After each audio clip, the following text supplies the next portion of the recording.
Alors si vous ne voulez pas quelqu'un et vous décidez de ne pas du tout voter, c'est pour ça la question est là. Est-ce que cette abstention ne fait pas l'affaire de celui que vous ne voulez pas?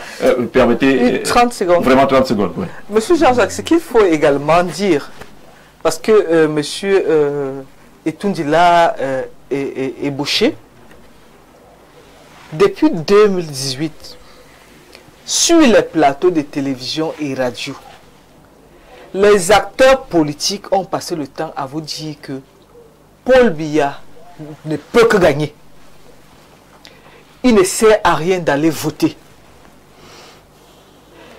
Ils vous disent, ils vous rabâchent les oreilles comme ça à longueur de journée pour parce que leur objectif, monsieur Jean-Jacques Zé, la finitude, c'est ce qu'on était en train de voir là. Leur objectif était de discréditer les institutions en charge d'organiser les élections.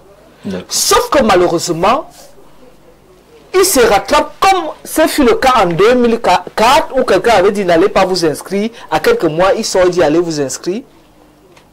En 2018, c'était pareil. Ils se réveillent à moins, peut-être 2 mois, 3 mois de la fermeture de la convocation du corps électoral et commencent à sortir les gens de chez eux par force. Quand vous passez le temps à construire ces schémas-là, vous vous attendez sincèrement à quoi? Sans évacuer également l'hypothèse qui est vérifiable du téléspectateur qui parle des décédés. Parce que le drame chez nous, c'est que nous ne déclarons pas les décès. Par exemple, j'ai ma soeur aînée qui a été inscrite. Elle était décédée depuis 2011. En 2012, nous avons signalé à l'ECAM qu'elle n'est plus. Elle a été radiée des listes. Il faudrait, au-delà de la révision des listes ou bien de la refonte des listes, que l'ECAM, quand la loi évolue, qu'on fixe du moins un plancher. Si vous ne participez pas successivement à toutes les élections organisées au cours d'une année, par exemple, nous avons l'élection présidentielle cette année, nous aurons l'élection législative. Il y a la régionale cette année aussi. Bon, régionale, c'est pour les conseils, c'est indirect.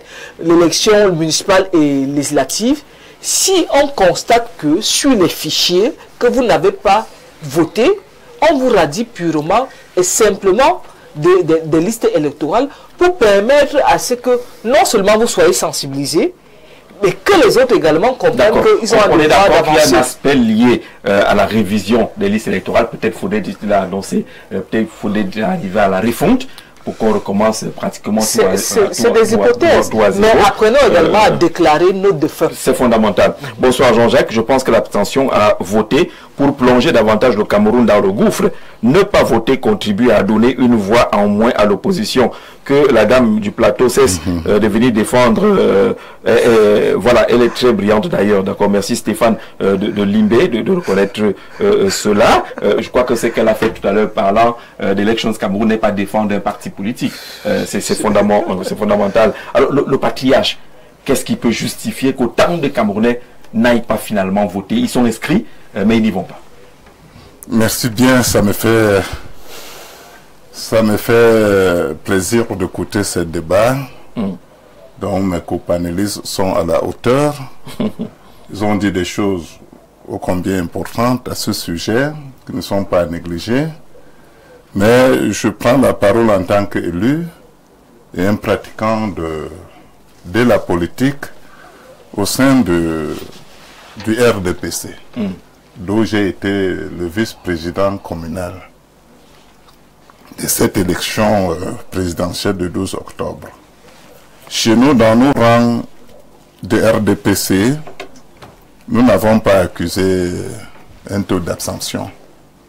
Pourquoi? Parce que l'abstention, c'est un processus qui s'est mis en place, qui commence d'abord par avoir une carte d'identité, l'âge de voter, s'inscrire, comme madame la camarade a si bien dit, une cellule, comité de base, sous-section ou section. Et maintenant, on ressort donc ce qu'on appelle chez nous sommier politique. Oui. Le sommier politique que nous avons balaie tous les décès nous n'avons pas un problème de décès dans notre sommier politique. Alors, le problème n'est pas vous. On dit au niveau de l'ECAN. Chez vous, vous avez nettoyé. Est-ce que vous avez signalé à Elections Cameroun? Exactement. Voilà. Le sommier politique est délivré par l'ECAN. Tous les camarades qui y pratiquent, ils le savent très bien. Alors, maintenant, le problème que nous avons noté ne venait pas de nous, ça venait le fait qu'on a pris des bourreaux, qu'on a amené peut-être dans mon village avec les camions pour s'inscrire, pour voter contre RDPC, et que le moment venu, on a plus et on a non moi je dis ce que des charters. Les charters, merci beaucoup camarades. Ces charters n'ont plus eu les moyens d'aller voter là-bas. Ça fait déjà là moins de votants. D'accord. Alors, deuxième des choses, c'est donc qui la politique ne les intéresse plus, qui pouvaient aller dans les urnes, prendre 3, 4 bulletins, mettre sur une enveloppe. Quand on vient faire le décompte, on annule ça. Oui, mais le bulletin nul n'est pas l'abstention. C'est un choix. Le bulletin nul n'est pas l'abstention. Oui. Maintenant, je continue à dire que nous avons fait la sensibilisation porte à porte. Ça veut dire qu'avant l'élection, nous connaissons déjà que sur 25 militants dans une cellule de base ou comité de base, si 20 votent pour nous, nous allons gagner. Parce que l'élection, c'est la mathématique. C'est-à-dire qu'il faut d'abord réunir tout ça là avant d'aller au vote. Ça me surprendrait qu'on peut dire aujourd'hui que le candidat de RDPC, qui est naturellement le président national, Paul Biya, n'a pas été élu. Mais cette arithmétique est dangereuse. Oui. On a vu dans les fiefs considérés comme traditionnels du RDPC, où le score n'a pas été fondamentalement favorable à Paul Biya. Pourtant, on s'est dit que c'est le village, c'est sa base, et ainsi de suite. Cette arithmétique-là est assez dangereuse lorsqu'on voit ce qui sort des bureaux de vote. Je vais en venir parce que il y a eu des problèmes qui ne concernaient même peut-être pas le parti, mais qui concernaient des hommes entre nous. Oui. Ça, je ne peux pas le relever. Il y a des élites qui ont été boudées. Non. Si là, je ne peux pas le relever ici. Vous l'avez déjà dit. Mais je pense que... il a dit avec les gars. Mais il a dit qu'il y a des gens qui sont un problème dans le parti. Le moment venu, s'ils seront encore là. Le patriarche doit dire la vérité. S'ils seront encore dans le gouvernement, je ne sais pas. Donc ils sont même dans le gouvernement. Oui, moi-même. Tout le monde. Et certains à ne pas aller voter. Non, permettez qu'il achève son idée. On ne veut pas rester en suspens, on veut comprendre Est-ce que vous l'avez, est-ce que c'est ça l'abstention? Non, bien sûr, des gens ne sont pas allés voter parce qu'ils en veulent à certaines élites. Ou vote sanction. Voilà. Ou vote sanction. Oui, donc, ça c'est vrai aussi. Alors, donc, ces cas ont été enregistrés, nous allons l'étudier dans nos... À l'interne. À l'interne, ce n'est pas des choses que nous allons exposer ici. Alors, lorsque vous arrivez dans un village qui a 200 inscrits et il y a moins de 100 votants, des villages traditionnellement acquis. Mais, moi j'ai vécu cela dans un bureau de vote. C'était le bureau de vote de la tribune C à Fumbo, au cœur de la ville. Il y a eu, je crois, 20 votants dans un bureau de sensiblement 200 personnes. 20 votants seulement. 20 votants. Parce qu'au-delà de l'abstention qui serait réfléchie, l'autre c'est le laxisme carrément. Où quelqu'un postpone, je vais y aller jusqu'à 18h. Il est fatigué. Parce qu'il ne voit pas l'intérêt. C'est quelqu'un qui est dessus. Bon. Parce qu'au-delà des intérêts, monsieur Jean-Jacques, au-delà de l'intérêt, par exemple, quand vous voyez la jeune génération, vous voulez parler d'intérêt, mais dites-vous que contrairement à ce que l'on peut penser, les plus inscrits sont des personnes âgées. Ceux qui s'inscrivent le plus, c'est des personnes d'un certain âge. Je prends un exemple bête. Ceux qui ont été arrêtés à Tchang dans le cadre de... À peine 9 personnes avaient la carte d'électeur, avaient voté. Oh, il y avait une masse. 200 interpellations. Oui, ils sont sortis en masse parce qu'ils ne sont pas contents. L'autre a gagné, on a volé leur vote. 9 seulement avaient voté. Donc quand vous prenez des jeunes comme ça, qui ne comprennent, quand je parle de socialisation, parce que la politique, au-delà d'être un art, c'est une science. Et Jacques Chirac le disait même d'ailleurs, c'est un métier. Parce qu'il faut vous socialiser au métier du politique. On ne se lève pas un matin parce qu'on parle à la télé ou bien parce qu'on porte la tenue. Parce que moi, généralement, je parle des porteurs de tenue ou des porteurs de tricot. On devient subitement un homme ou une femme politique. On doit être socialisé à la chose politique. D'accord. Vous voulez ajouter quelque chose là-dessus avant qu'on retourne au patriarche tout à l'heure. Sur ces indices, lui, il est dans un problème interne au RDPC qu'il ne faut pas négliger. Certaines élites dans certaines localités ont été boudées. Tout à fait. Oui, il y a cet aspect. Parce que la politique aussi ne s'accommode pas à l'impopularité. Vous comprenez? Il y a beaucoup de visages publics qui sont fortement rejetés. Et ça fait que certaines méthodes qui consistent de manière systématique à conduire le citoyen vers le vote comme ça, sans une implication de sa propre conscience, ça fait que il arrive devant l'urne et il dit que bon, j'ai été envoyé ici comme un paquet, et puis finalement, je ne vais choisir personne. Ça, c'est le premier aspect. Parce qu'il y a eu des aspects, mais maintenant, des inscriptions, je veux dire, occasionnelles. Il y a un comité de développement d'un village qui s'est réuni, on l'appelle l'ELECAM. Profites-en pour inscrire les gens qui sont là, ils n'ont rien demandé, ils n'ont pas manifesté leur volonté, mais ils se sont retrouvés quelque part, parfois même sortis de la messe. Voilà. Mais il y a aussi tout un autre aspect, parce que quand j'écoute mes copanélistes, il y a un aspect que nous semblons aussi oublier.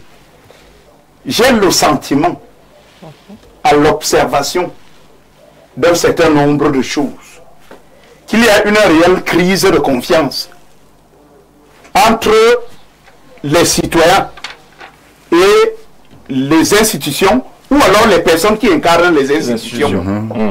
C'est pour ça qu'il y a eu le problème de l'ECAM. En fait, il y a un débat assez houleux sur l'ECAM, sur le Conseil constitutionnel, qui sont considérés par certains dans l'imagerie populaire, voilà comme étant des maillons, des sous-sections du RDPC. Voilà, en fait, du pouvoir. Oui.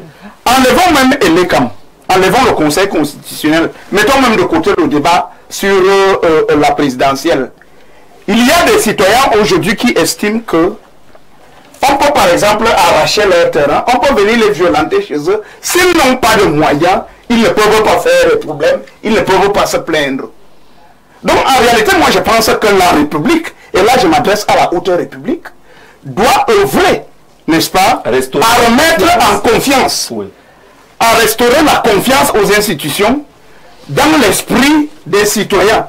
Parce qu'il n'est pas bon qu'un citoyen... Et c'est ça qui se vit aujourd'hui au-delà de l'abstention, même au niveau de l'acceptation des résultats. Mais bien entendu, même au niveau de l'acceptation crise de confiance des résultats. Lorsque vous prenez par exemple l'ECAM, vous prenez le Conseil constitutionnel, vous prenez le ministère de l'administration territoriale, ce sont des maillons de l'État qui doivent arbitrer l'affaire en toute impartialité. Oui. Je ne comprends pas beaucoup pourquoi un ministre peut estimer que un match entre le Real Madrid et Coton Sport, vous voyez un tout petit peu, met carrément Coton Sport dans la défaite. Pourquoi cet exemple-là dans le contexte actuel? En ce moment, dans l'esprit du citoyen, le citoyen se dit que mais j'irai même voter, même si elle vote même mon candidat. Ça ne va jamais rien donner parce que le ministre a déjà dit, lui qui doit arbitrer impartialement le débat, voilà, a déjà estimé qu'il y a le Real et il y a le Coton Sport. Au-delà donc, voilà de ces sorties que moi, en tout cas, en tant que citoyen, j'ai estimé maladroite. Il y a de façon générale un travail de fond à faire au niveau institutionnel pour remettre les citoyens en confiance. Il ne faut plus que les citoyens continuent de penser que la République est pour ceux qui ont les moyens. La République est pour ceux qui ont des relations. Vous voyez un tout petit peu. Lorsque se construit, se développe dans l'esprit des citoyens, la crise de confiance s'installe et pendant l'épreuve du choix du président de la République ou du député, l'abstention s'installe. D'accord. C'est un découragement. On peut dire ça.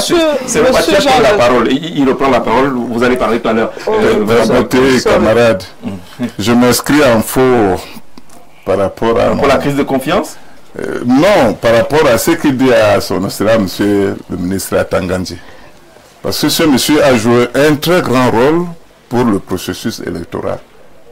On n'a pas dit le contraire. Mais Voilà. quel rôle ça pour qu'il soit si grand et qui a... Il a joué un très grand rôle. L'Oréal, c'est La menace qui ne venait pas seulement d'un seul côté.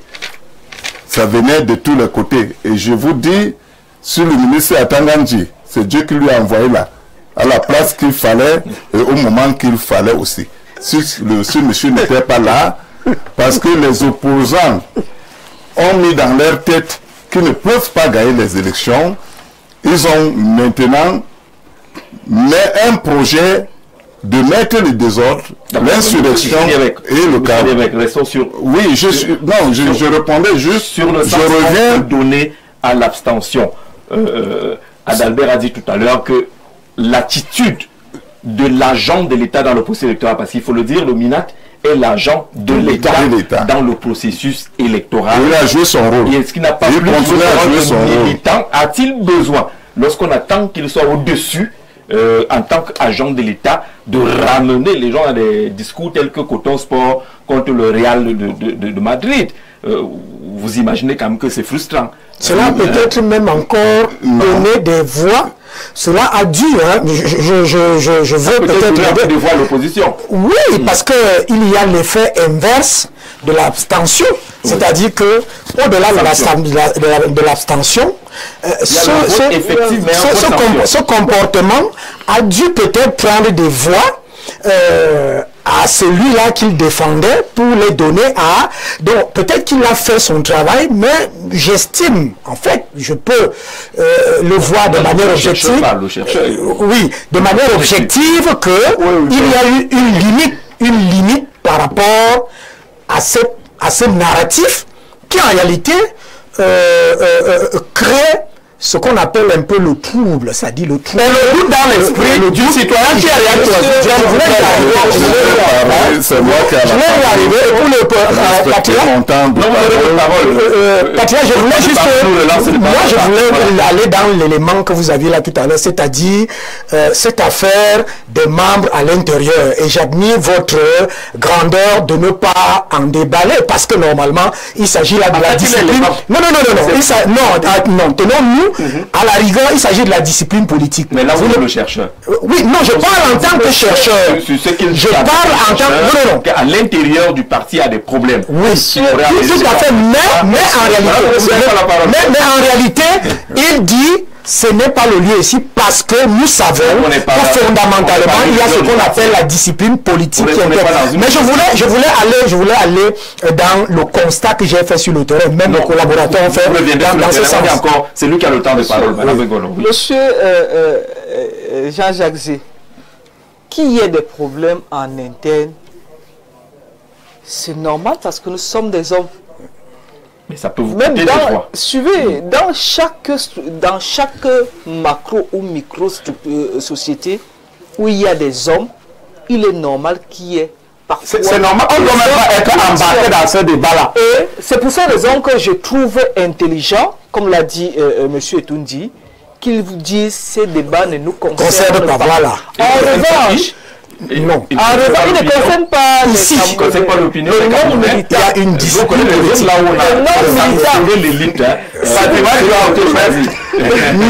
il ne veut pas le faire ici parce que dans le cas de la discipline politique, c'est pas la parole. Jean-Jacques ne sera pas. On l'a déjà dit. Mais moi, je vous ai sorti en parlant des institutions. Parce que lorsque vous évoquez Real Madrid et le coton, il y a le contexte.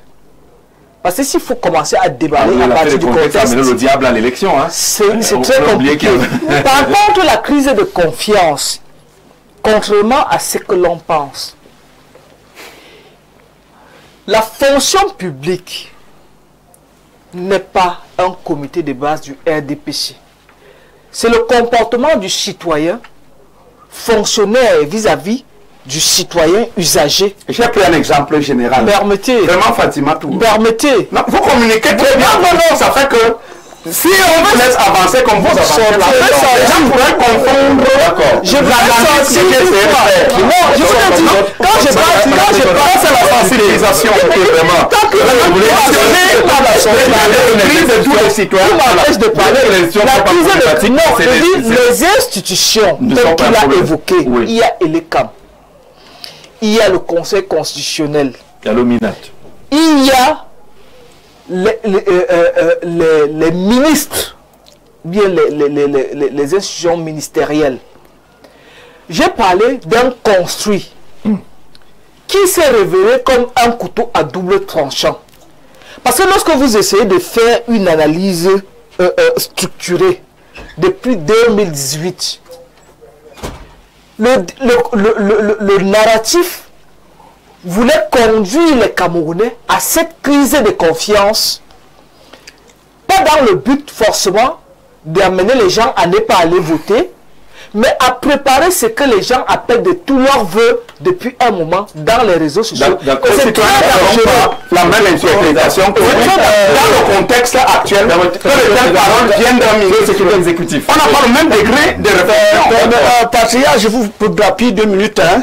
Je vais d'abord dire aux uns aux autres que le ministre de l'OMINAT a très bien fait son travail. Mais je me dis qu'il faut dissocier l'OMINAT qui est ministre de l'administration territoriale et attendant le citoyen qui est comme tous les militants de la partie politique. Non, laissez-moi. Dans cette posture, je suis en train de continuer. C'est-à-dire, non, je dis, c'est lui-même, c'est à lui de savoir quand est-ce qu'il doit dire qu'il est au Real et les autres sont au Coton Sport. Mais je pense que durant le processus électoral, nous n'avons rien à reprocher au MINAT. Nous n'avons rien à reprocher au MINAT. Vous, dans le temps de... Je suis démocrate. Je supporte le mandat du RDPC. Non, je suis en train de vous dire, maintenant, parlant du taux d'abstention, il faut dire des choses. Beaucoup de gens ont créé des réunions, ou même sur Facebook, on disait, comment enregistre les gens dans tel quartier. Un monsieur, il tape sa femme et ses enfants, allez vous enregistrer, peut-être à 2, 3, 4, 5 kilomètres. Bon, le jour du vote, les routes sont fermées. Les véhicules ne circulent pas. Il y a ça. Bon, il y a aussi le fait qu'on a inscrit des gens comme ça parce qu'eux-mêmes, on les a seulement envoyés pour ne pas avoir de problèmes avec papa ou avec le mari à la maison. Ils sont partis. Bon, maintenant le jour du vote... La nécessité d'une bonne posture politique. Bon. Inscrit ne suffit pas. Voilà, inscrit ne suffit pas. Il faut même exercer donc le droit de ceux qui nous a... On vous a toujours appris. Maintenant, je continue donc. Quant aux affaires de beaucoup d'abstention aussi, il y a eu cela. Parlons du parti. Je dis, il y a beaucoup de gens qui venaient dire que non, si on vote même, c'est par rapport à tel. Parce que les autres là, on est fatigués, nous ont déjà mis plein la vue. Ils avaient des préférences, c'est-à-dire que bon, comme tel est venu nous parler, comme tel a été expliqué, comme tel est venu nous parler, nous partons voter. Bon, mais comme tel n'est même pas là dans vos affaires, bon, pour ne pas aller contre le père, je préfère ne pas partir.